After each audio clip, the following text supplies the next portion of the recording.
నిన్ను చేసుకోబోయే అమ్మాయి ఆమె చెల్లెలు ఇద్దరు కవలపిల్లరని చెప్పాడు రవి. అలాగైతే ఎలారా? రేపు ఎప్పుడైనా అత్తగారింటికి వెళ్ళినప్పుడు మీ ఆవిడ ఎలా గుర్తుపడతావు? సందేహం అడిగాడు బుజ్జి. నాదేం పోయింది, ఏదైనా పొరపాటు జరిగితే అనుభవించేది వాళ్ళే కదా అన్నాడు రవి. పూజ, నాలో ఏం చూసి ప్రేమిస్తున్నావు? బుజ్జి, నీలో ఏమీ లేదని ప్రేమిస్తున్నాను. ఉంటే నేను ఈ పాటికి ఎవరో ఒకరు ప్రేమించి ఉండేవారు కదా. సుజాత, డార్లింగ్, పెళ్ళాయాక కూడా ఇలానే ప్రేమిస్తావా?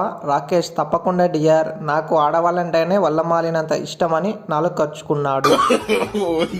రేపటి నుంచి నీకు 2 చిప్పాల అన్నం ఎక్కువ పెట్టాలా? ఎందుకు అడిగింది రాణి.